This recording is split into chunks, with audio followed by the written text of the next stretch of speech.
Dėl galimo seksualinio priekabiavimo metus kaltinimus Seimo nariui Kęstučiui Pūkui, Seimo moterų grupė kreipėsi į etikos ir procedūrų komisiją. Parlamentarės prašo, kad būtų apsvarstyta galimybė Pūkui surengti apkaltą. Kol kas oficialių skundų dėl parlamentaro veiksmų policija negavo. Prokurorai skatina pranešti apie patirtus seksualinio priekabiavimo ar siūlymų mokėti vokelyje atvejus. Pats parlamentaras neigia, kad ieškodamas padėjėjos seksualiai priekabiavo ir tikino, kad tai provokacija. Esą jos siūlymas apžiūrėti Seimo viešbučio kambarį buvo neteisingai suprastas, o kalbos apie mažas krūtis buvo ne jo iniciatyva.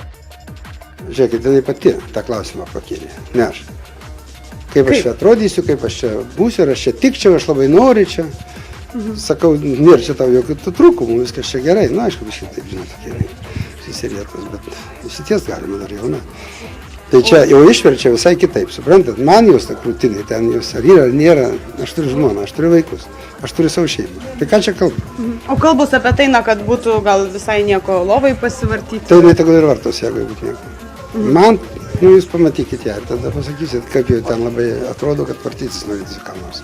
Ką mes matome, kad žmogus jaučiasi, nebaudžiamas, kad jis gali daryti, ką nori, kad su kitais žmonėmis gali daryti, ką nori, kad gali sakyti, jog tu dirbsi iki vėlaus vakaro 22 valandos, kad aš tau mokėsiu atlyginimą tiesiog paduodamas iš savo algos ir nebus, ar ne, oficialaus atlyginimo. Tai yra neįtikėtini dalykai. Tai žmogaus toks galbūt atitrūkimas nuo realybės ir galvojimas, kad aš esu viskas, o ir jūs man dabar priklausote. Ir tai yra iš tiesų baisu. Jeigu aš būčiau ką nors padaręs, tai aš jaučiuosi blogai.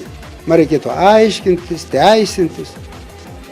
Aš dabar jaučiuosi užpultas maitvanagių, kurie sudraskė kildišienę, dabar ant manęs. O dabar su kolegom sakau.